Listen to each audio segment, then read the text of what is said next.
Her name was Elena, or Margaret, or Maggie. She couldn't remember anymore which name had been real. After 42 years of living a lie. 42 years she'd lived under a false identity in a foreign country. Raised children she lied to every single day. Loved a husband who was her partner in a KGB assignment. When they arrested her in Portland, Oregon in 2011, her daughter screamed through tears. "Mom, tell me it's not true. Tell me you're not a Russian spy." Elena stood silent in handcuffs in the middle of the living room they'd furnished together 15 years ago. Silent because any answer would destroy what little remained of their family after this arrest. Today we're telling the story of a woman who lived a lie so deep for 40 years that she drowned in it herself. A woman who bore 2 children to the enemy on orders from Moscow and died alone, never knowing what it had all really been for. If you're loving the content, make sure to subscribe right now so you don't miss us in your recommendations. We upload new, exciting videos every day. Thank you for watching. Let's get into it. Moscow, May 3, 1968. The Maurice Thérèse Institute of Foreign Languages, main building on Metro Stroyevskaya Street. Final exams. 22-year-old Elena Volkov sat in the stuffy 5th-floor auditorium taking her last state examination in English language and literature. Outside the windows, lilacs bloomed. The air smelled of spring and freedom. Students laughed, made plans for summer. Elena translated a passage from Hemingway from English to Russian, automatically, without thinking about the words. Tall, slender, with light brown hair braided simply and gray eyes, she stood out among hundreds of similar female students in identical dresses and white aprons. She studied well, but not excellently. Mostly B's with occasional A's. Friendly with everyone, but truly close to no one. The perfect girl whom nobody particularly remembered, who dissolved into crowds like a drop of water in the ocean. It was precisely this quality, the ability to be invisible, that attracted the attention of those who sought such people for special purposes. After the exam, when Elena was about to leave the institute forever, a man in a strict gray suit and thin-framed glasses approached her. He introduced himself as Professor Petrov from the English department and asked her to come to the dean's office for an important conversation about her future assignment. Elena obediently followed him, expecting a standard offer to remain for graduate studies or to go teach English in some provincial school somewhere near Kaluga or Tambov.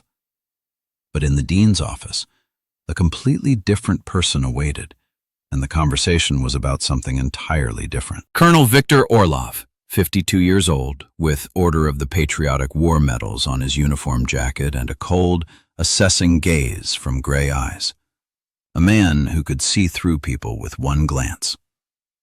"Sit down, Comrade Volkov. Don't worry, you're not in trouble," he said evenly, indicating a chair across from the desk. "I represent the first Chief Directorate of the Committee for State Security of the USSR. I have a proposal for you that will change your life in the most radical way. And I want you to hear me out completely before making a decision." Elena slowly sat on the edge of the chair, trying to hide the sudden trembling in her hands that appeared at the mention of the KGB. Her heart beat so loudly it seemed audible throughout the building. "What kind of proposal exactly, Comrade Colonel?" she asked quietly, trying to remain calm. Orlov took from his briefcase a thick folder stamped "Top Secret," opened it on the desk, and began methodically, as if lecturing, to explain the matter. "You speak English at a native level. This is confirmed by absolutely all your instructors in their evaluations. Moreover, you have practically no accent, which is rare for someone who has never lived in America. You have no family in the conventional sense. No husband, no children, no siblings. Your parents, Ivan Petrovich and Svetlana Dmitrievna Volkov, died 3 years ago in a car accident near Ryazan. You have no other close relatives, as confirmed by our investigation. You are alone, and that is precisely what makes you an ideal candidate for a special program." Elena felt her throat tighten with surprise and fear simultaneously. A candidate for what kind of program? Orlov turned a page in the folder and showed her a photograph. An ordinary American city, a street with shops, people in Western clothing, Chevrolet and Ford automobiles. A program for training illegals to work abroad. You will undergo 18 months to 2 years of special training, receive a completely new biography, new name, new appearance, new life story. Then you will be inserted into the United States of America as a U.S. citizen with an absolutely clean, verified legend that can withstand any scrutiny. Your task will be to live the most ordinary life of an ordinary American, work an ordinary job, possibly create a family for complete cover, and in parallel, perform special assignments that will come from time to time from Moscow through secure communication channels. Elena looked at the photographs in the folder that Orlov laid out before her, one after another.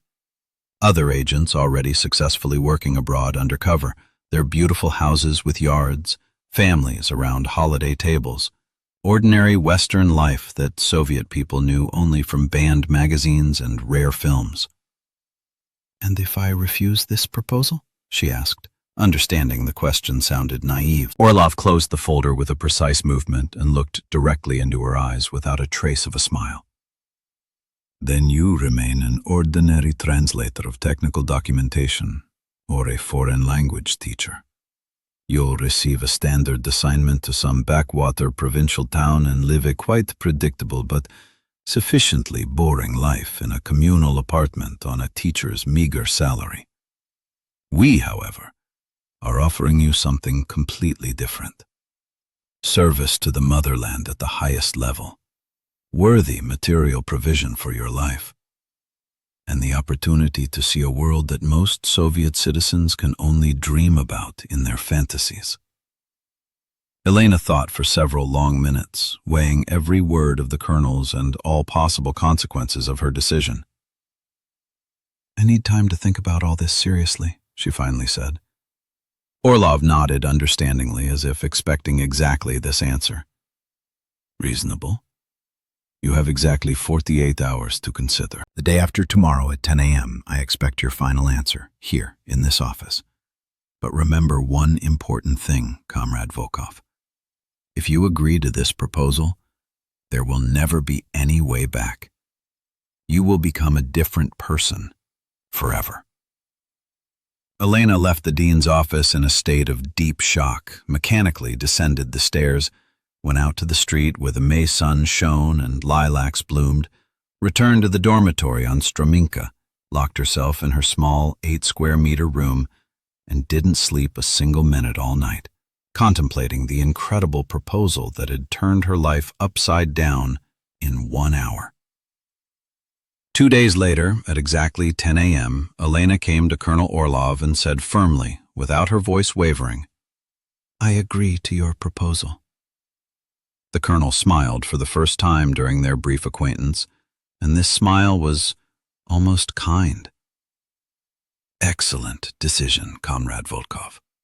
You won't regret this choice. Tomorrow morning at 8 a.m., report to the address I'm about to give you. Take only the essentials with you. Documents, some clothing, personal items. Everything else you'll need, you'll receive at the training location. Training, June 1968. The closed KGB training center in Lesny Village, located 70 kilometers north of Moscow among pine forests and swamps. Officially, this place was listed as Sanatorium Number 12 of the USSR Ministry of Defense for treating officers. Unofficially, it was the famous School Number 3 of the First Chief Directorate of the KGB, where elite illegals were trained for insertion and work in capitalist countries worldwide. Elena arrived there early one morning on a special bus with curtained windows, along with 7 other recruits. 5 men aged 25 to 30, and 2 women, including herself. All young, all fluent in foreign languages at native levels, all absolutely alone, without families or close ties in the USSR. They were met at the entrance to the main building by Colonel Orlov, accompanied by 2 other KGB officers and 3 civilian instructors. "Welcome to your completely new life, comrades," Orlov said, surveying the group. "From this very moment, you are officially dead to the outside world and everyone who knew you before. Your former names, biographies, your entire past, all of this, no longer exists in the form it was until today. You will become completely different people with absolutely different life stories, different habits, different thoughts, and even different ways of thinking. Your only task for the next 18 months is to completely forget who you were before and become those new people we are making you into for the fulfillment of the motherland's tasks." Training began literally the next day after arrival and continued without a single break for 18 months straight. The regime was strict, like in a military academy. Wake up precisely at 6 a.m. by signal. Lights out strictly at 11 p.m. Between these time frames came continuous study, in-depth study of English to the level where you think in it automatically. American history from colonial times to the present, culture and traditions, political structure and economy of the USA, geography of every region. They memorized detailed maps of all major American cities, learned the names of hundreds of streets, locations of stores, schools, hospitals, and government institutions as if they'd grown up there. They studied Western popular music from Elvis to the Beatles to current American performers, watched Western films and analyzed them, read Western literature and fashion magazines. They were methodically taught to dress exactly like Americans, eat as Americans eat, even think in categories familiar to the average U.S. resident. The instructors were ethnic Americans, immigrants from the USA who had defected to the East, or experienced Soviet agents who themselves had lived many years in the West under deep cover and knew all the subtleties of life there. Elena was solemnly assigned her new name and new destiny in the 3rd week of training. Margaret Hayes, born June 23, 1946 in Columbus, Ohio. According to the legend, carefully verified to the last detail by the best KGB specialists, Margaret Hayes's parents, Robert and Dorothy Hayes, died in a house fire in Columbus in 1952 when Margaret was 6 years old. The little girl miraculously survived thanks to a neighbor who pulled her from the burning house minutes before the building collapsed. After the tragedy, the girl was taken in by her maternal aunt, Linda Brennan, who lived in Portland, Oregon, and worked as a seamstress in a small tailor shop. Margaret grew up in post-war Portland, attended regular public school in the Eastmoreland district. After graduating high school, she worked as a secretary typist at a small import firm dealing with textiles from Mexico. Aunt Linda died of cancer in 1965, leaving Margaret completely alone in the big city. This entire biography was brilliantly verified and confirmed by numerous forged documents of the highest quality, manufactured in a special KGB laboratory. Birth certificate with real seals from the Columbus City Hall dated 1946. High school diploma, employment records, even old family photographs artificially aged and worn. Margaret Hayes existed on paper so realistically and convincingly that her biography could withstand any, even the most thorough examination by American intelligence services. But the psychologically most difficult element of training wasn't memorizing facts and dates. It was the deep psychological transformation of personality. Elena was methodically taught not just to know the facts of Margaret's biography, but to truly become her on all levels of consciousness. They forced them to spend hours recounting the supposedly real childhood of Margaret Hayes, about her deceased parents, whom she never really knew, about school years in Portland, about first childhood crushes on classmates, about the death of her beloved Aunt Linda. All of this was completely fictional, invented in KGB offices, but it had to be told with such vivid details, such genuine emotions and experiences, that the lie became indistinguishable from authentic memories, even for the storyteller themselves. Elena learned to cry real tears remembering the tragic death of Margaret's parents in the fire, though these people never existed. Learned to laugh sincerely and joyfully, telling funny stories about Margaret's school friends whom she'd never seen. Learned to be Margaret Hayes so organically and convincingly that gradually she herself began increasingly to forget the boundary between the performance and genuine reality. By the end of the first year of intensive training, Elena already automatically thought in English, even when completely alone in her room. Saw bright, detailed dreams about Columbus and Portland, which she knew only from numerous photographs and training films, but which in her consciousness began to seem like real memories. And increasingly, with horror, caught herself unable to remember the facial features of her own real mother, Svetlana Dmitrievna Volkov, who had given birth to her and raised her for 20 years. Her mother's face blurred in memory, became indistinct, and in its place surfaced the invented image of Aunt Linda Brennan from the legend. This frightened Elena to the depths of her soul, but the instructors said this was a normal and even desirable process of transformation. "You must forget the past completely in order to live the future convincingly," repeated the program's chief psychologist, an American émigré named Walter Krauss, who himself had worked as an illegal in the USSR for 20 years. Among the 7 recruits who began training with Elena, one man particularly stood out. Dmitry Petrov, 28 years old, tall and athletic with dark hair and penetrating brown eyes. Graduated from McGimo with honors, fluent in English and French, unmarried with no close relatives. His new name, according to legend, was Andrew Sullivan, native of Seattle, engineer by education. Dmitry and Elena were the only ones from the group being prepared for insertion specifically into the United States. The other recruits were being prepared for other countries. Therefore, they were often paired for practicing their legends and interaction. They spent much time together, rehearsing roles, studying materials, discussing details of their future life in America. Gradually, something more than just training companionship arose between them. Dmitry was intelligent, educated, with a subtle sense of humor that he carefully hid from the instructors but allowed himself to show when alone with Elena. They talked for hours about books, music, life, dreams, and fears. In the closed world of the school, where everything was regulated and controlled, these conversations became an island of genuine humanity.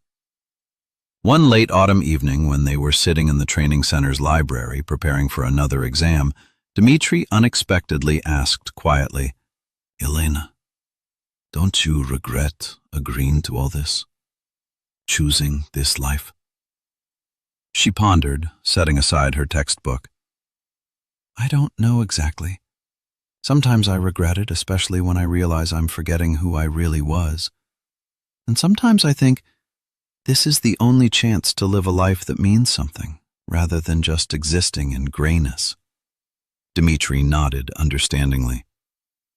"I think about the same thing every day. We sold our souls for the opportunity to be someone else. The only question is whether anything of the real us will remain by the time this all ends." Elena looked at him carefully. "And do you think this will ever end?" Dmitry smiled sadly. "Honestly, I don't think so. We'll go there and live there until death, playing roles. Even if the war ends and the USSR wins over the whole world, they still won't bring us back. We'll know too much about operational methods. They'll just leave us there to live out our lives under false names." This was a frightening thought, but Elena understood Dmitry was probably right.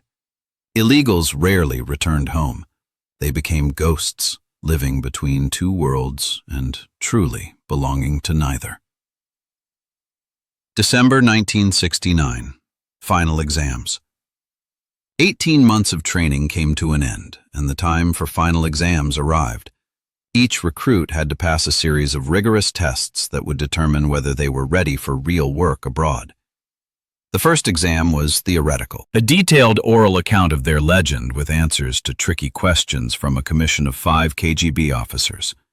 They tried to catch contradictions, inconsistencies in small details, emotional reactions. Elena recounted Margaret Hayes' life for 3 hours straight, answering hundreds of questions without slipping up once. The second exam was practical. Simulation of life in an American city. On the training center's grounds, an entire street had been constructed, designed like a typical American neighborhood. Stores with Western goods, a diner, post office, police station. Actors speaking only English portrayed residents. The task? Live there for a week without breaking character for a second, solving everyday problems, chatting with neighbors, going shopping. The recruits were under covert surveillance. All conversations were recorded, every word and movement analyzed. Elena passed this week successfully, fully immersing herself in the role of Margaret Hayes. She thought, spoke, even dreamed as Margaret, and this simultaneously pleased and frightened the instructors. So deeply had she entered the character. The third exam was psychologically the most difficult. Stress resistance test. The recruit was unexpectedly arrested by actors in American police uniforms. They conducted interrogation with pressure, trying to break the legend through psychological force. They yelled, threatened, intimidated, demanded confession of being a Soviet spy. One had to endure without breaking, continuing to maintain the legend no matter what. They arrested Elena at night at 3 a.m., dragged her from sleep, twisted her arms, and took her to a basement where for 6 hours straight they interrogated her with shouts and threats. She held firm, repeating again and again, "My name is Margaret Hayes. I was born in Columbus, Ohio. I don't understand what you're talking about. I'm not a spy. I'm just a secretary." She endured to the end, didn't break, didn't confess, even when one of the policemen slapped her face, leaving a bruise under her eye. The exam was passed with excellence. Of the 7 recruits who began training 18 months ago, only 5 passed the final exams. 2 were expelled at the final stage for psychological instability and insufficient depth of immersion in the legend. Elena and Dmitri were among the 5 successful graduates. The graduation ceremony was modest and closed, without orchestras, photographs, or relatives. In a small hall gathered only instructors, several officers from headquarters, and the graduates themselves. Each was handed a sealed packet with final documents, new identities, and insertion instructions. Colonel Orlov, who had supervised the program from the beginning, addressed them with a farewell speech. "Comrades, you have completed one of the most difficult trainings in the history of Soviet intelligence. Now you are ready to perform tasks for the motherland in the very den of the enemy. Remember, you are not just agents. You are invisible soldiers on an invisible front. The security of millions of Soviet people depends on your work. Live your legends as if they are your only reality. Never confess, even under torture. If you are caught, we will officially disavow you. You will be alone. But know that the motherland will never forget your sacrifices." After the ceremony, Elena opened her packet. Inside were an American passport in the name of Margaret Hayes, driver's license, social security card, employment records, bank card, keys to an apartment in Portland, detailed instructions for establishing herself in the USA, and the address of a safe house for first contact with the KGB resident in America. There was also a letter from headquarters stating that 6 months after her successful insertion, Andrew Sullivan, that is, Dmitri, would be sent there. Their legends presumed they would meet by chance, start dating, and ultimately create a family for complete cover.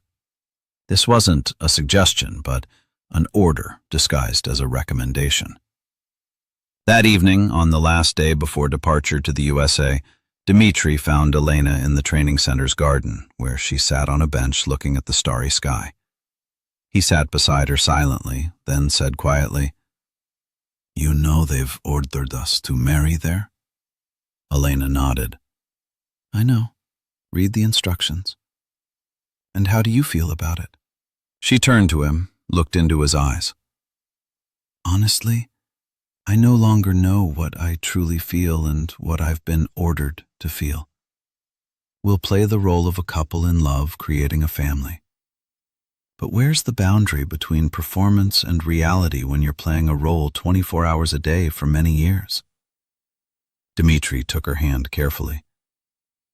I don't want this to be just a performance for headquarters. I want at least something in our life there to be real, even against the backdrop of universal lies. Elena squeezed his hand in response. I want that too, but I'm afraid we'll lose ourselves completely in this performance and never find our way back. They sat like that for a long time, holding hands. Two people who, in a few days, would go to live in a foreign country under false names, playing roles for the rest of their lives, and already unsure who they really were. Elena and Dmitri, or Margaret and Andrew. January 1970, Portland, Oregon. Margaret Hayes. That's how she now had to think of herself every second. She arrived in the city late one evening by train from Seattle. In her hands was a worn suitcase with only the most necessary things. In her coat pocket lay a passport and apartment keys. The city greeted her with cold rain, wet streets, and the indifference of a metropolis where no one pays attention to another newcomer. The apartment was in the Northwest District on the 4th floor of an old building from the 1930s. One bedroom, modestly furnished with furniture from a thrift store, with a window overlooking an inner courtyard. Exactly the kind of housing an ordinary single secretary who'd moved from Seattle looking for work and a new life would rent. Margaret, she was already beginning to think of herself only by this name, entered, closed the door behind her, set down the suitcase and sat on the bed, holding her head in her hands. For the first time in 18 months, she was absolutely alone, without instructors, without training companions, without control of every step. Alone in a foreign country under a false name with a mission whose details she barely knew. Fear washed over her in a wave so strong that for several minutes it was impossible to breathe. What if they exposed her on the very first day? What if she made a mistake in the legend? What if one of the real Portland residents asked a question she couldn't answer convincingly? But then she remembered Colonel Orlov's words. Fear is normal at the beginning. Use it as incentive to be more careful, but don't let it paralyze you. Margaret took a deep breath, forced herself to calm down, and began unpacking the suitcase, methodically arranging things in the closet. The first assignment was simple but critically important. Integrate into local society as invisibly and naturally as possible. Find work as a secretary or typist in an ordinary company. Officially rent an apartment. Register with city administration. Make acquaintances with neighbors. Become part of the urban environment. No spy operations in the first year, only establishment and creation of an absolutely clean reputation as a law-abiding U.S. citizen. The next morning, Margaret put on a strict suit, carefully arranged her hair, applied understated makeup, and went to the employment office to register as a job seeker. The clerk, an elderly woman in glasses, studied her documents for a long time, asked standard questions about previous work experience, reasons for moving from Seattle to Portland. Margaret answered calmly and confidently, using the memorized legend. Wanted to start a new life after my aunt's death. Too many painful memories in Seattle. Chose Portland because there are more job opportunities here. Everything sounded logical and mundane, exactly the kind of story thousands of young women moving to big cities tell. A week later, they called and offered her a position as secretary typist at a trading company, Morrison & Sons, engaged in importing Mexican ceramics and dishes. A small, 3-room office. Owner Gerald Morrison, 60 years old, a good-natured, heavy-set man with a gray mustache. His 2 sons worked as sales managers. 3 other employees handled logistics and accounting. The work was routine and boring. Typing commercial letters, answering phone calls, maintaining client files, ordering office supplies. Exactly what an ordinary secretary in an ordinary firm should be doing. Margaret worked carefully, punctually, always arrived on time and left on time, didn't get particularly close to anyone but was polite to all. The perfect, inconspicuous employee about whom there was nothing to say except that she did her work well. Months turned into a routine that simultaneously calmed and oppressed with its monotony. Morning wake-up at 7, breakfast of coffee and a bagel with cream cheese, commute to work on the number 15 bus, 8 hours of typing documents and answering phone calls, lunch break at the neighboring diner where she always ordered the same thing, soup and salad. Another 4 hours of work, return home, dinner of ready-made meals, some reading before bed. No contacts with the Soviet residency, no assignments, no spy activities. Just the life of an ordinary single American woman in a big city. But sometimes, especially in the evenings when she sat alone in her small apartment, Margaret caught herself with strange thoughts. Who was she really now? She could no longer remember her real mother, Svetlana Dmitrievna's face without serious mental effort. But she clearly remembered the fictional Aunt Linda Brennan who never existed. She thought in English, even when alone with herself. Saw dreams about Portland and Columbus, which she'd never actually visited, but which had become more real to her than Moscow. Elena Volkov was dying somewhere deep inside, and Margaret Hayes was occupying more and more space in her consciousness. And this was correct from the mission's perspective, but terrifying from the perspective of preserving one's own personality. July 1970. The meeting. 6 months Margaret had lived in Portland, successfully integrating into local society. She had superficial acquaintances among neighbors in her building. Colleagues at work sometimes invited her to company parties. Life flowed calmly and predictably. And then one morning, when she came to work, Gerald Morrison announced they were hiring a new employee, an engineering consultant for implementing new inventory accounting technologies. He introduced him. Andrew Sullivan, 29 years old from Seattle, just finished a contract in San Francisco and moved to Portland. Margaret raised her eyes from the typewriter and saw a familiar face. Dmitri? No, now he was Andrew. She had to think of him only as Andrew. He stood in the office doorway with a routine smile, extending his hand in greeting. Their eyes met for a second, and both instantly understood. The game had begun for real. "Miss Hayes, pleased to meet you," he said in impeccable English, with a slight Pacific Northwest accent that instructors had carefully instilled in both of them. "Likewise, Mr. Sullivan," Margaret answered, shaking his hand and feeling her fingers tremble slightly from the excitement of first contact after 6 months of complete solitude. The following weeks they worked in the same office, politely communicating on professional topics, exchanging pleasantries about weather and work matters.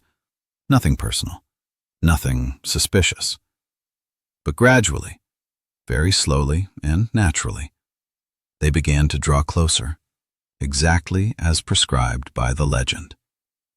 Andrew several times stayed late at work, sorting through documentation, and Margaret also stayed, helping him find necessary files. They struck up conversations about this and that, work, the city, life. Discovered by chance that both were single. Both had recently moved to Portland and practically didn't know the city. A month later, Andrew invited Margaret for coffee after work at a nearby cafe. She agreed, and this became the beginning of their official relationship in the eyes of others. They began meeting once or twice a week, went to movies, walked along the Willamette waterfront, had lunch in inexpensive restaurants. Colleagues at work exchanged approving glances and whispered behind their backs, "Looks like our two lonely birds found each other." Everything developed exactly according to the scenario prescribed in headquarters instructions. But the paradox was that behind the facade of the staged romance, something genuine gradually appeared. Margaret and Andrew, she already thought of both of them only by these names, even in her own thoughts, spent more and more time together. And at certain moments, when they sat in a dimly lit cafe over a cup of coffee, talking about books or music, the boundary between performance and reality blurred completely. They spoke of feeling like strangers in this country, though they were supposed to consider it their own. Of how hard it was to constantly pretend, wear masks 24 hours a day, 7 days a week. Of the fear of being exposed and longing for something real in this world of total lies. One late evening, after another walk along the waterfront, Andrew walked Margaret to her building and lingered at the entrance, clearly gathering his courage to say something. Finally, he said quietly, "Margaret, I know our relationship started as an assignment from headquarters, but for me it's become something more. I don't want this to be just a performance for cover. I want at least something in our life to be real." Margaret looked at him, feeling two contradictory feelings battling inside. On one hand, instructions, mission, duty to the motherland that demanded playing a role and not letting in real emotions. On the other, the desire to be her real self with at least someone, to take off the mask that had almost grown into her skin for at least a few minutes.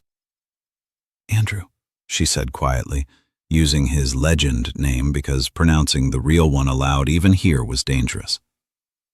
"I feel the same, but I'm afraid we no longer know where the performance ends and the truth begins.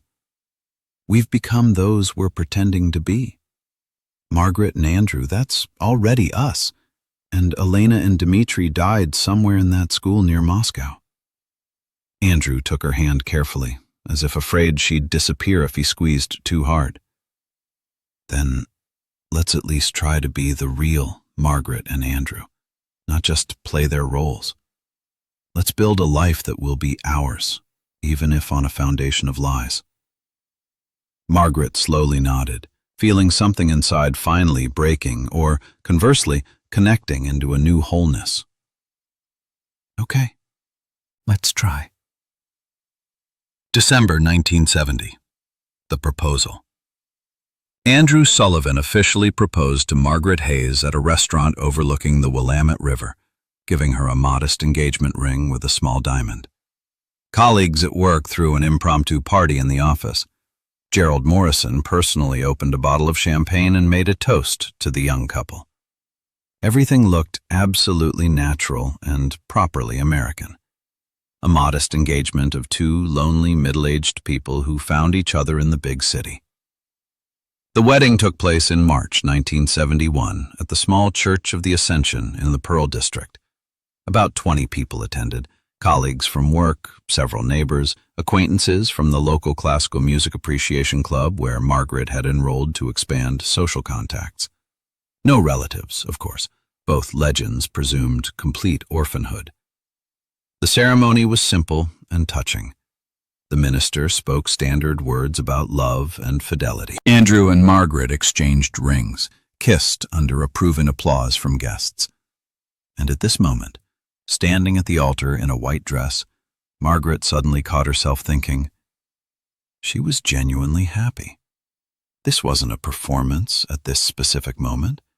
She truly loved this man standing beside her and truly wanted to build a life with him, even if that life was based on a foundation of total lies. After the wedding, they rented a larger apartment, 2 bedrooms, in the same Northwest District on the 2nd floor of a building with a small balcony, furnished it with furniture from a local furniture store, hung posters of Van Gogh reproductions on the walls, bought a record player and a collection of albums with Bach and Beethoven. Everything like an ordinary young American middle-class family. During the day they worked. Andrew now got a job as an engineer at a chemical equipment manufacturing plant. Margaret continued working as a secretary for Morrison. Evenings they had dinner together, watched television, discussed news, planned weekends, lived an ordinary life of ordinary people. But once a month, Andrew received a message from headquarters through a dead drop in the suburbs. A small note encrypted with a simple code containing instructions or questions.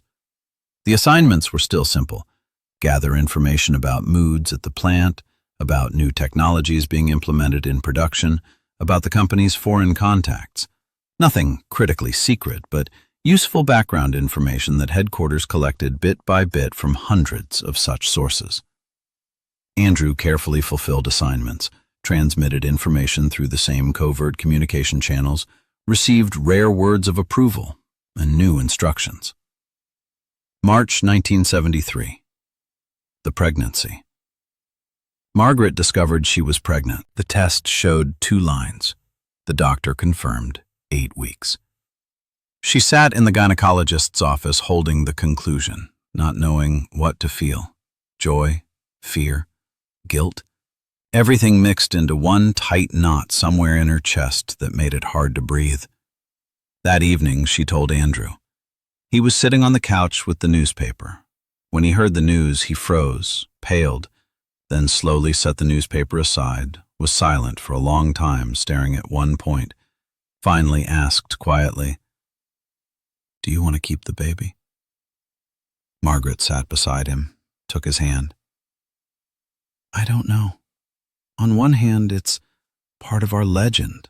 A normal family should have children. On the other hand, we'll be raising a child in lies.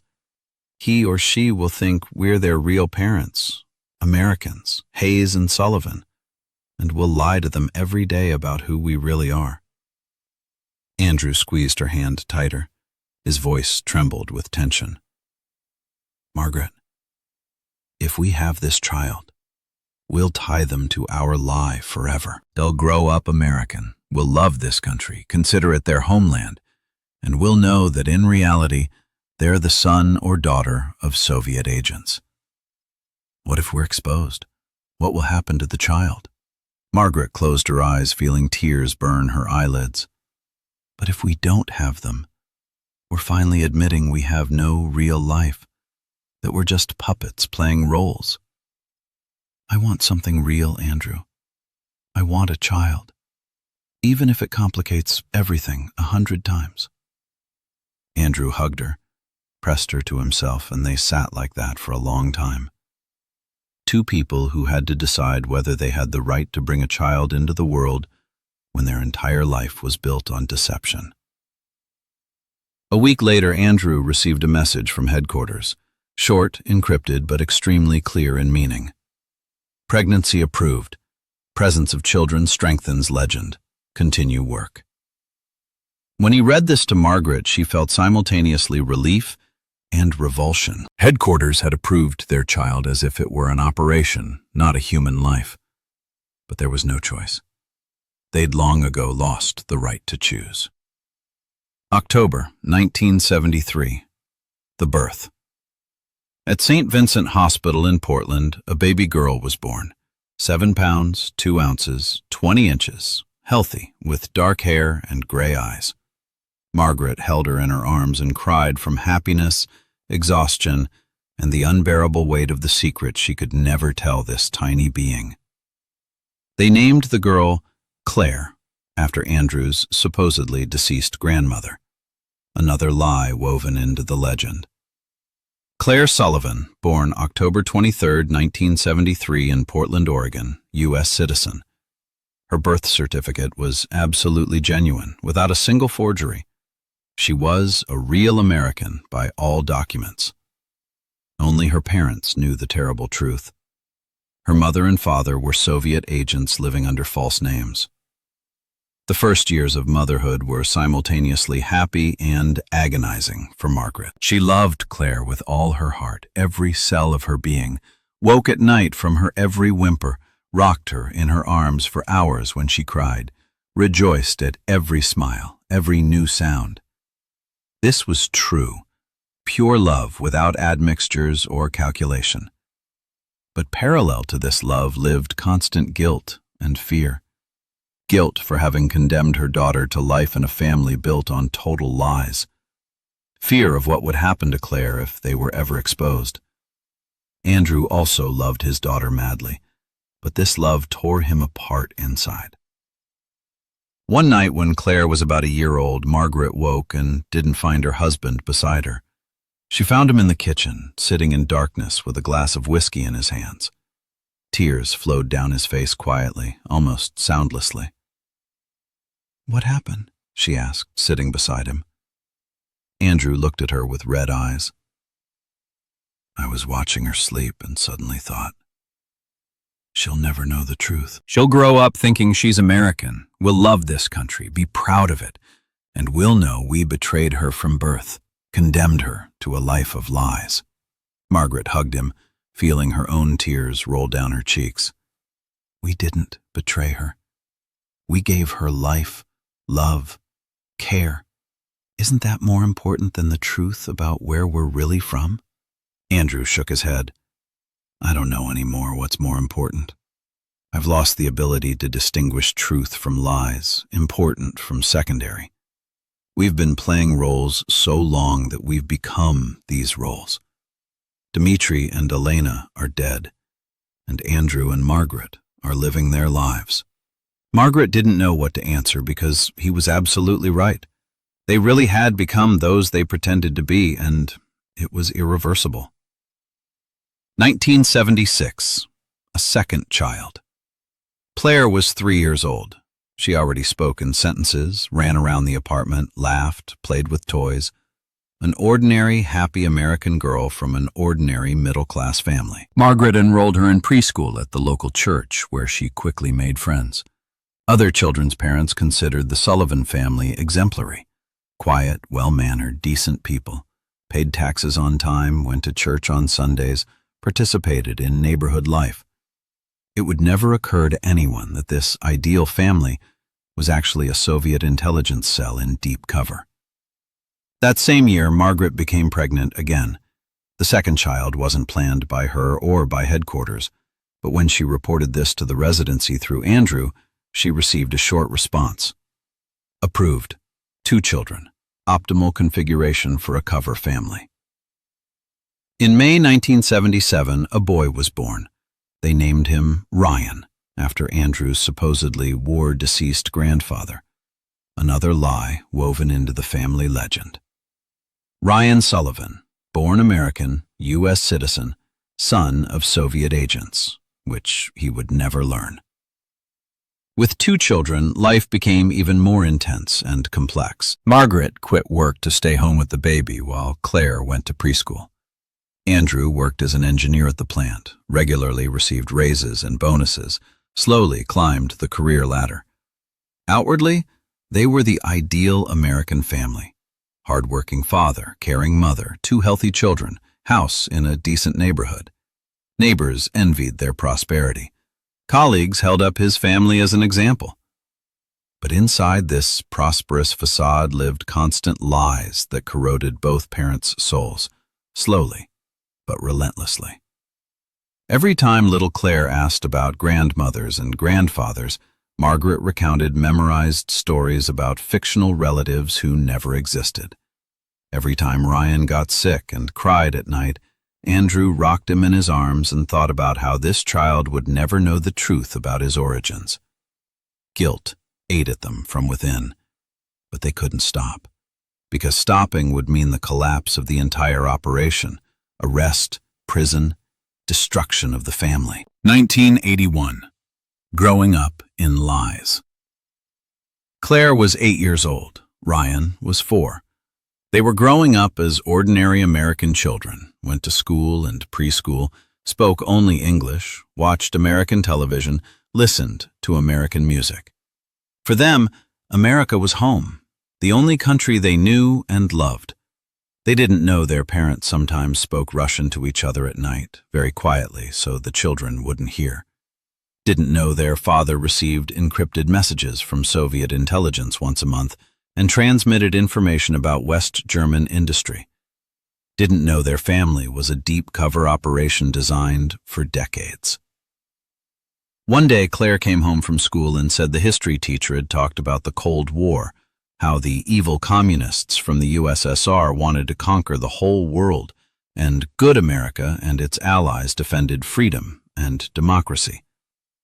Margaret listened to this and felt everything inside compress with pain. Her daughter, flesh of her flesh, had grown up a convinced anti-communist because that's exactly how she'd been taught in American school. That evening, she told Andrew about it. He was silent for a long time, then said quietly, "This is the price of our choice. We gave birth to children who became enemies of our homeland by conviction. They're Americans, and it's irreversible. Even if someday we tell them the truth, they won't forgive us the deception. We lost them before they were even born." Margaret cried that night, long and quietly, burying her face in the pillow so the children wouldn't hear. 1989. The Fall of the Wall. Margaret and Andrew sat in front of the television watching Germans tear down the Berlin Wall, embrace, cry with happiness. Claire and Ryan also watched this together with their parents, rejoiced, shouted with delight. For them, this was a day of freedom's great victory over tyranny. For Margaret and Andrew, this was the day when the system they'd served for 40 years collapsed. They looked at each other and understood. Their mission had ended in defeat. The USSR had lost the Cold War, and their entire life, all sacrifices, all lies, had been in vain. Late that evening, when the children were asleep, Andrew said quietly, "It's over.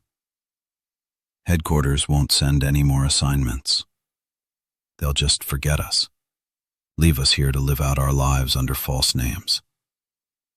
Margaret nodded. "Maybe that's for the best. We've lived here 20 years. This is our home now, whether we want it or not." "But why? Why did we sacrifice ourselves, our children, our souls?" Andrew's voice broke. Margaret took his hand. "I don't know. Maybe there was never any meaning. Maybe we're just pawns in someone else's game that's ended. But we have children we love. Isn't that enough?" Andrew shook his head.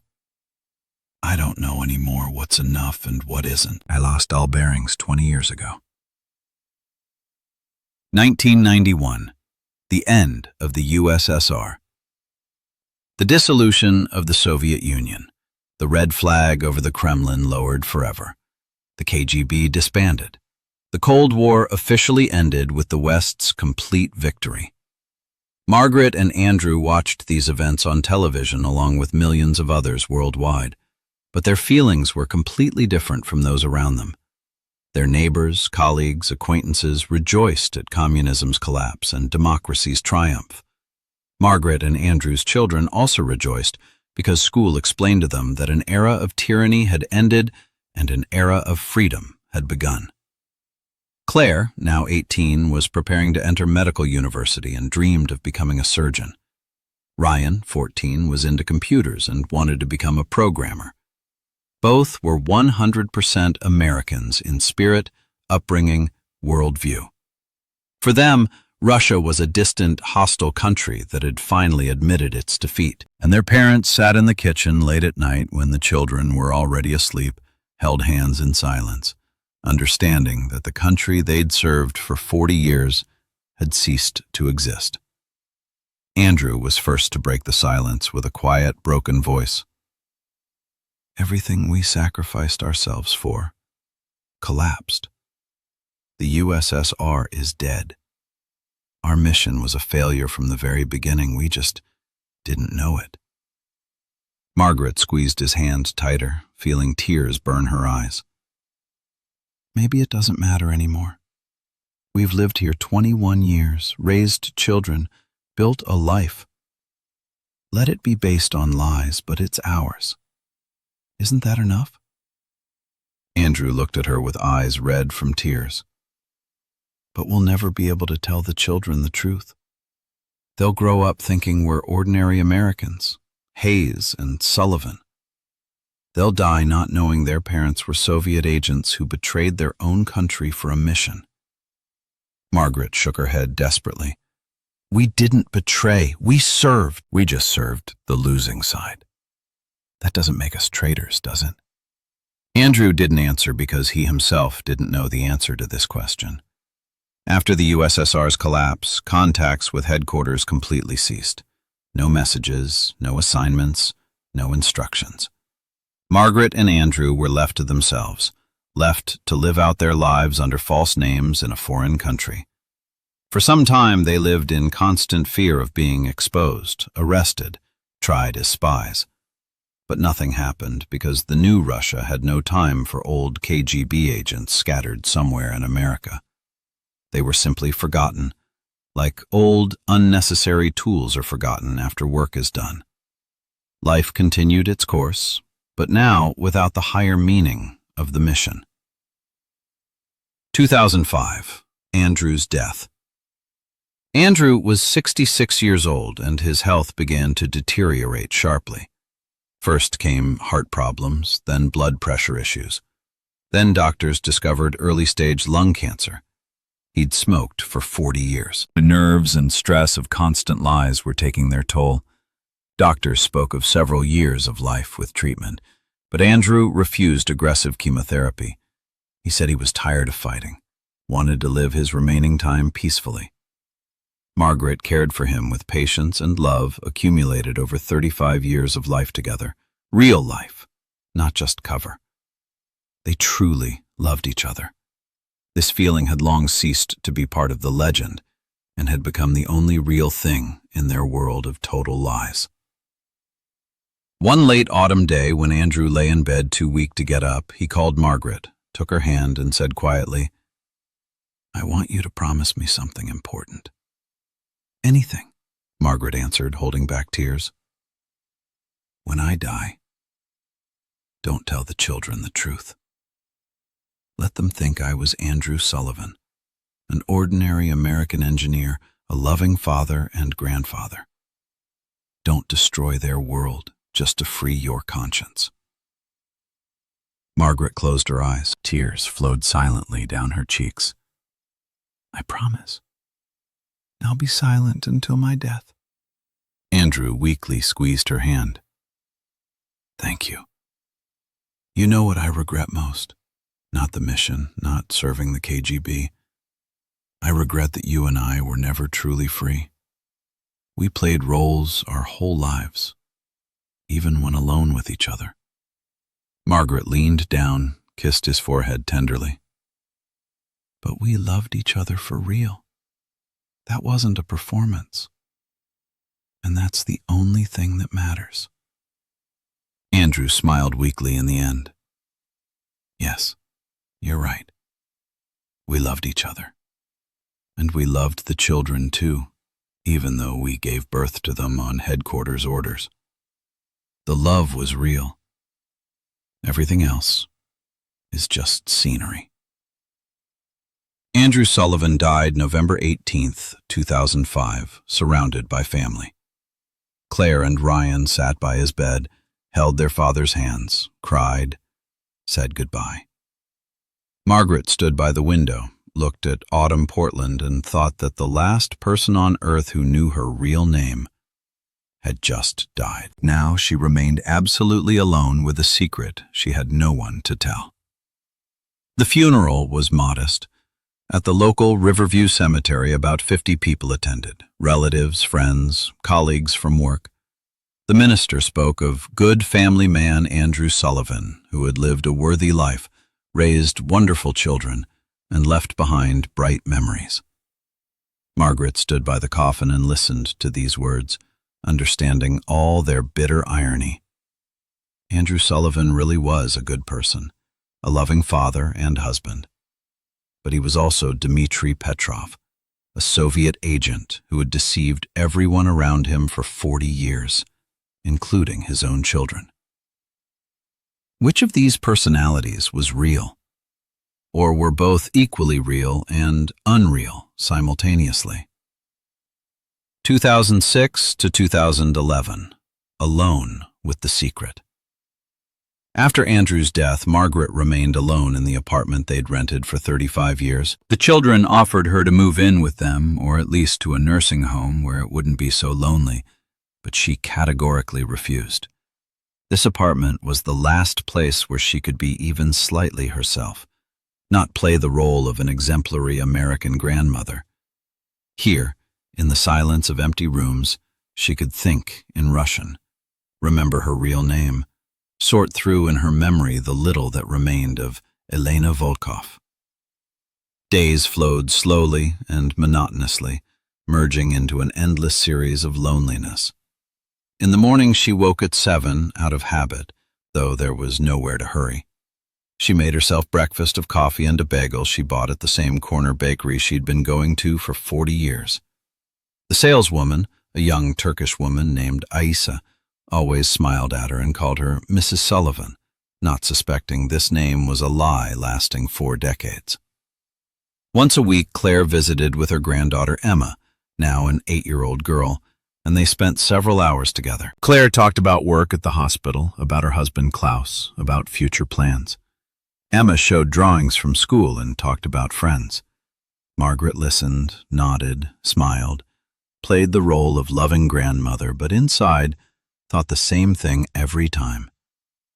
This girl is my granddaughter, but she'll never know who I really am. Ryan visited less often. He was busy with his work as a programmer at a large IT company, often traveled on business trips across the country. But when he came, he always brought flowers and asked if she needed help with housework. Margaret looked at her son, a tall, successful 34-year-old man, and painfully realized he was a complete stranger to her. He'd grown up American, thinks like an American, lives an American life, and between them was an abyss impossible to cross without admitting the truth. But the truth couldn't be told.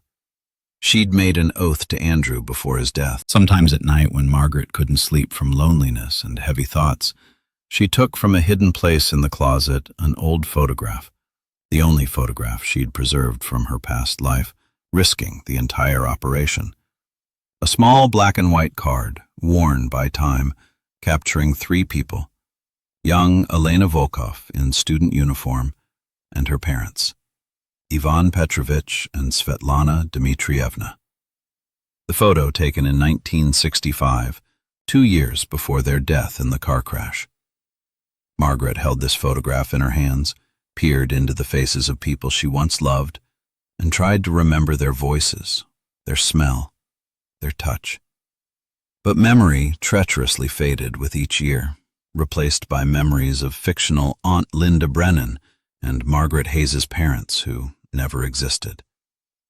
She cried quietly, burying her face in the pillow, mourning not only her deceased parents but also herself, Elena Volkov, who died 40 years ago in a suburban Moscow KGB school, leaving behind only a ghost named Margaret Sullivan.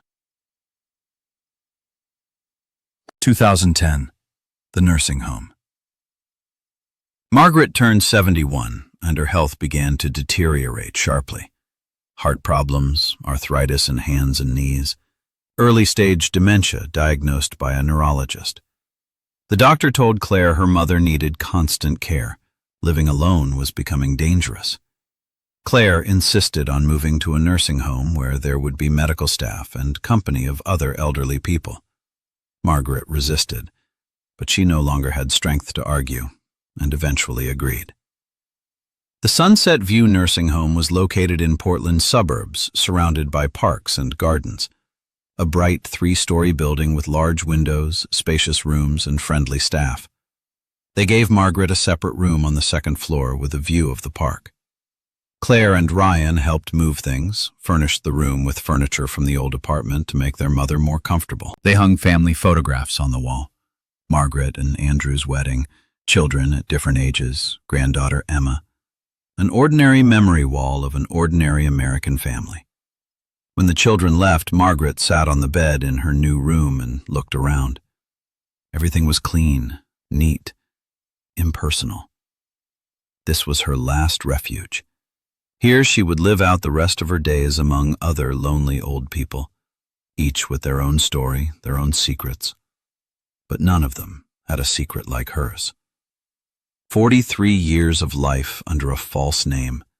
Children and grandchildren born in lies.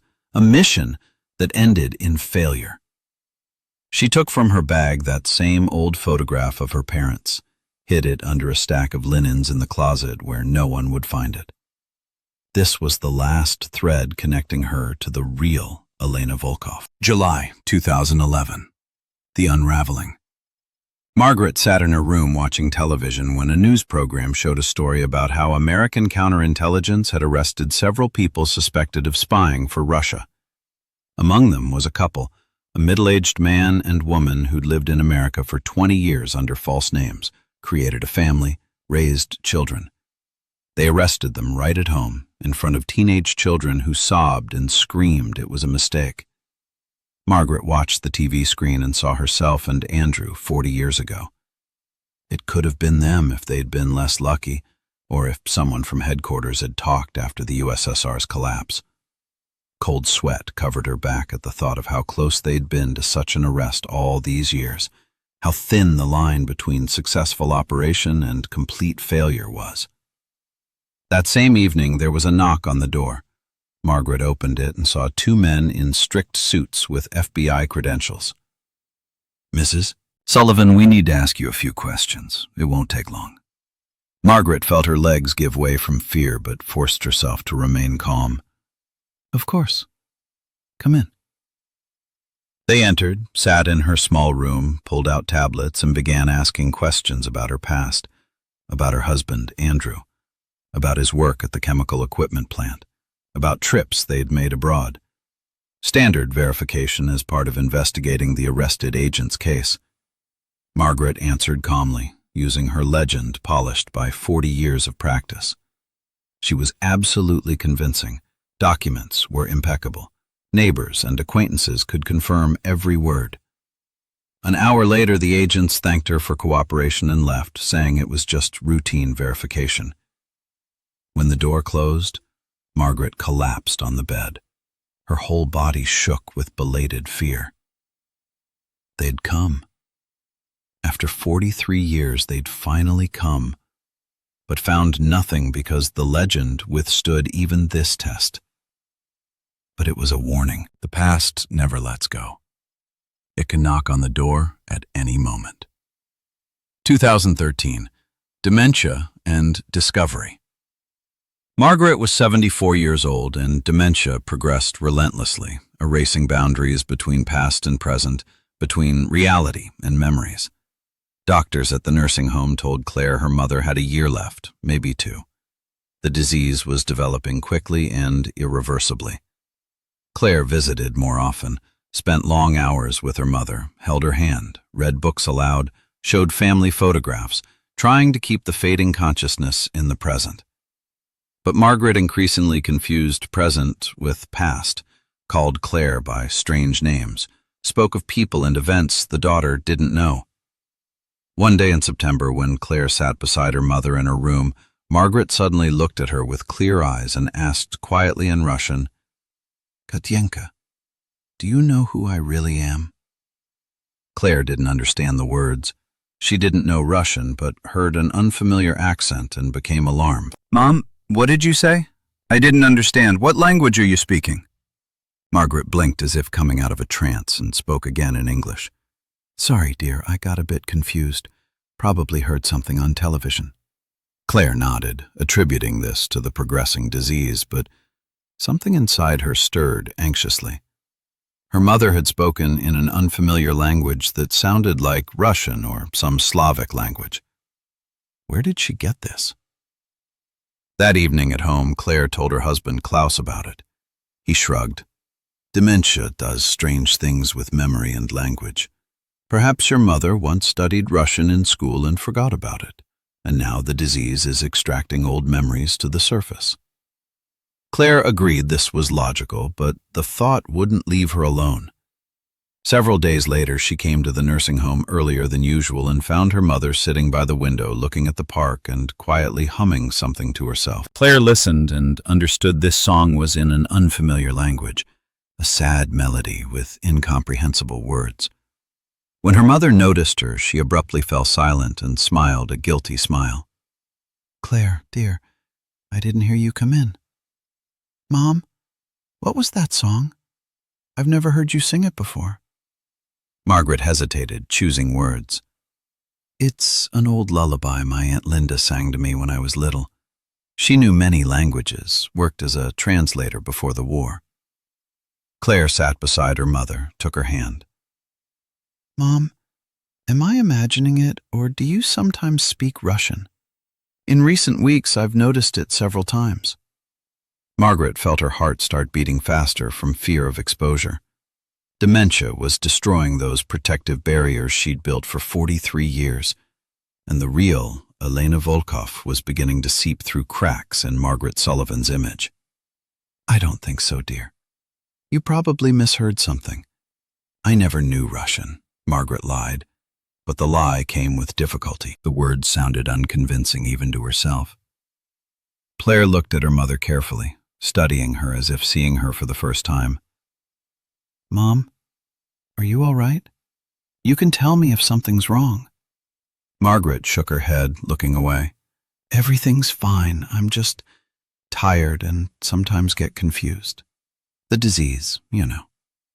Claire didn't insist, but doubts had already settled in her soul and wouldn't let go. The next visit, she brought a voice recorder and discreetly recorded conversation with her mother.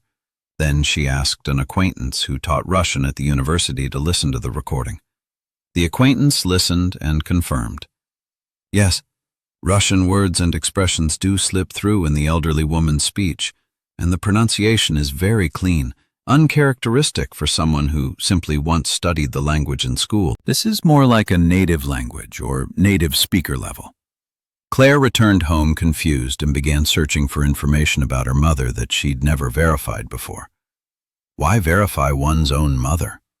But now something made her dig deeper.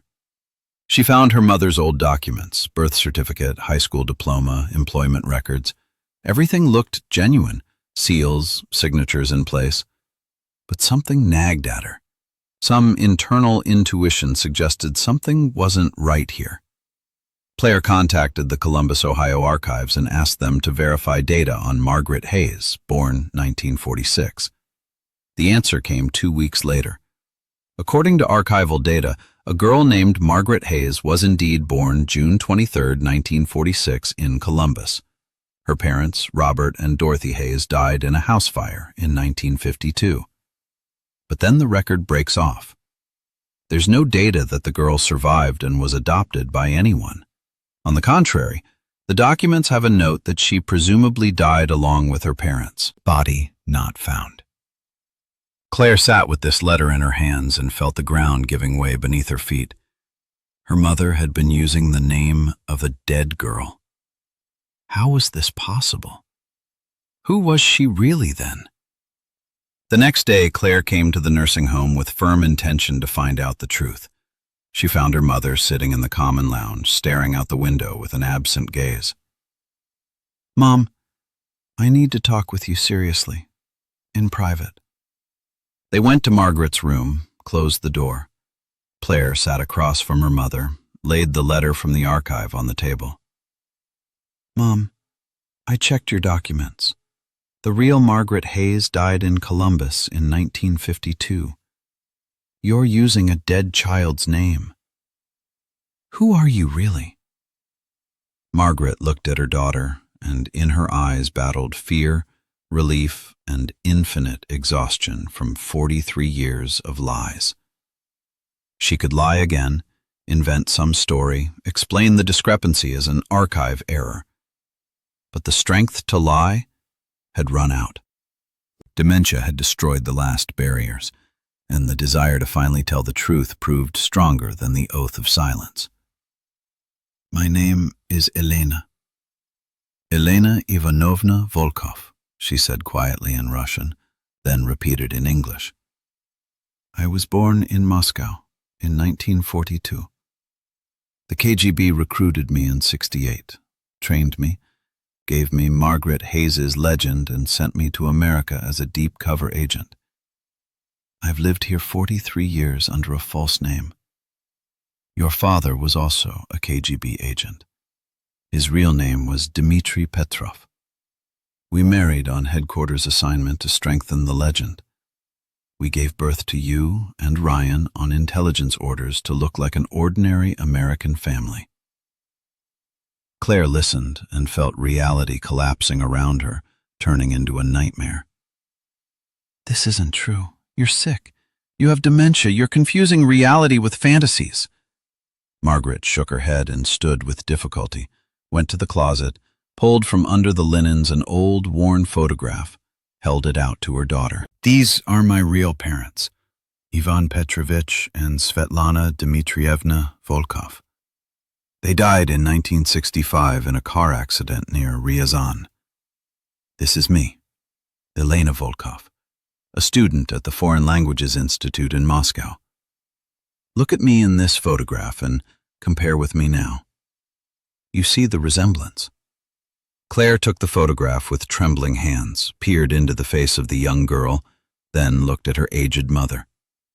The resemblance was undeniable. The same gray eyes, same facial structure, same mole above the left eyebrow. No, this can't be true. That means my whole life is a lie. You're not my real mother. Margaret approached, hugged her daughter, who began to cry. I am your mother. I gave birth to you, carried you 9 months, loved you every day of your life. That wasn't a lie. The love was real, even if the names were false. Claire pushed her mother away, stood, backed toward the door. Everything was a lie. You lied to me for 40 years. Dad lied. You raised Ryan and me in lies. Made us love a country that wasn't yours. Are we German or Russian? Who even are we? Her voice broke into a scream. Tears flowed down her face. Margaret stood in the middle of the room, helpless and broken. You're Americans. You were born here, grew up here. This country is your homeland. Our blood doesn't define who you are. You are who you grew up to be. Claire looked at the woman she'd called mother for 40 years and didn't recognize her. I have to report this to the police. You're a spy living in America under a false name. This is a crime. Margaret nodded tiredly. Do what you think is necessary. I'm tired of running, tired of lying. Let it be as it will be. Claire left the room, slamming the door, leaving Margaret alone with the destroyed secret she'd kept for 43 years. The arrest and trial. 3 days later, FBI agents came to the nursing home. They arrested Margaret Sullivan, also known as Elena Volkov, on charges of espionage and using forged documents. They took her to prison for pre-trial detention awaiting trial. News of the arrest of a Soviet spy who'd lived in America over 40 years under a false name exploded in the media. Journalists dug into the Sullivan family's biography, found neighbors and acquaintances who, in shock, recounted how sweet and ordinary this elderly woman had seemed. Claire and Ryan found themselves at the scandal's center. Children of Soviet spies who knew nothing about their parents' real origins. Ryan refused to believe the accusation, considered it a mistake or provocation. But Claire knew the truth. Her mother had confessed to her before the arrest. She came to the prison for a visit with her mother once, the last time. They sat on opposite sides of a glass partition, talked through a phone. Margaret looked terrible, aged 10 years in several days, with dulled eyes, gray, disheveled hair. Claire, forgive me. I didn't want to cause you pain, but there was no other choice. Claire looked at her coldly, holding back tears. There was always a choice. You could have refused this mission, could have told the truth when the USSR collapsed, could have confessed at least before Dad's death, but you chose lies, again and again. Margaret nodded, accepting the accusation. You're right. I'm a coward. I was afraid of losing you, afraid of destroying your lives with the truth. Thought silence was the lesser evil. I was wrong. Claire stood, preparing to leave. I can't forgive you. Not now, maybe never. My whole life turned out to be built on lies. I need time to understand who I really am. Margaret looked at her daughter for the last time. You are who you've always been. A good doctor, a loving mother, a decent person. My lies don't change who you are. Claire left without looking back. She never came for another visit. The trial of Elena Volkov took place in 2014. Considering her age, progressing dementia, and the fact that the USSR no longer existed, the sentence was mild. 5 years probation with subsequent deportation to Russia. But Elena didn't live to see deportation. A month after the trial, they transferred her to a specialized clinic for elderly prisoners with dementia. The disease progressed rapidly, erasing memory and reason. On October 23, 2014, Claire's birthday, Elena Volkov died in her sleep at age 72. The last words she spoke the evening before were in Russian. "Mama, Papa, I'm coming home." The nurse on duty that night wrote this in the log without understanding the word's meaning. Epilogue. Elena Volkov's body was cremated according to standard procedure. They wanted to send the ashes to Russia, but the Russian consulate refused to accept the remains, stating this person wasn't listed in their citizenship records.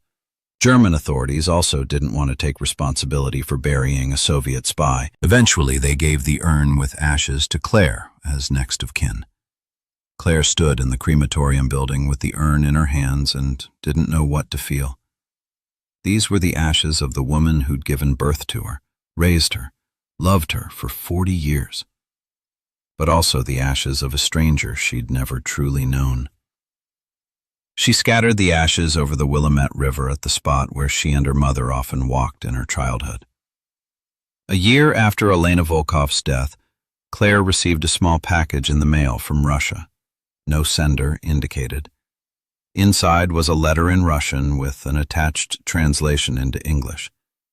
The letter was from an elderly woman in Moscow who introduced herself as a distant relative of Elena Volkov. She wrote that she'd learned of Elena's death from the news and wanted to tell the truth about her life before KGB recruitment.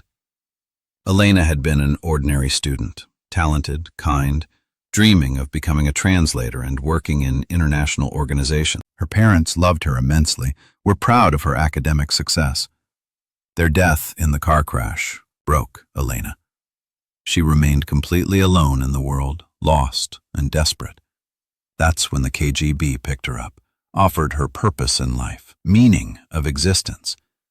She agreed not from patriotism or ideology, but from desperation and loneliness, wanting to forget the pain of loss. "Your mother wasn't a traitor or evil person," the relative wrote. "She was a victim of a system that used broken people as tools. She lived 40 years in the hell of constant lies. But judging from your family photographs I saw in articles, she loved you truly. This love was the only truth in her life of lies." Claire read the letter with tears in her eyes, and something inside her began to thaw. The icy anger began to melt. She still couldn't forgive the lies, but began to understand their reasons. Today, years after these events, Claire Sullivan Mueller works as a doctor at the same Portland hospital. She's raising her 2 children, Emma and Max. She never told them their grandmother was a Soviet agent living under a false name. For them, Margaret Sullivan remained an ordinary, loving grandmother who died when they were small. The lies continue, passed to the next generation. But sometimes, late in the evening when the children are asleep, Claire takes out the old photograph of young Elena Volkov with her parents that she kept after her mother's death. She looks at the happy face of the girl who didn't yet know what fate awaited her, and whispers quietly in English, "Forgive me, Mom. I couldn't forgive you while you were alive, but now I understand you were just trying to survive in unbearable circumstances. You loved us, and that's the only thing that matters in the end." Elena Volkov's story, also known as Margaret Hayes, also known as Margaret Sullivan, remained one of thousands of similar stories from Cold War times. Stories of people who lost themselves serving systems that considered them expendable material. Of women and men who lived double lives so long they forgot who they were originally. Of parents who loved children born on intelligence orders with real love, despite the lies of all the rest of their lives. Somewhere in the Russian SVR archives, a file on an agent under the codename Swallow is still kept. Real name? Elena Ivanovna Volkov. Worked in the USA from 1970 to 2011. The file is classified until 2050. No one knows the whole truth about her life except God and the ghosts of the past. But if you ever find yourself in Portland and walk along the Willamette riverfront, stop at the spot where the river curves near the old bridge. That's exactly where Claire scattered her mother's ashes. Stand for a minute in silence and think about the woman who lived 43 years under a false name, gave birth to children she lied to every day, and died never knowing whether there was meaning in this sacrifice. Think about the price of lies paid not only by those who lie but also by those lied to. And ask yourself, how many such people live near us right now, hiding the truth about themselves under layers of legends, unable to confess even to their closest ones who they really are?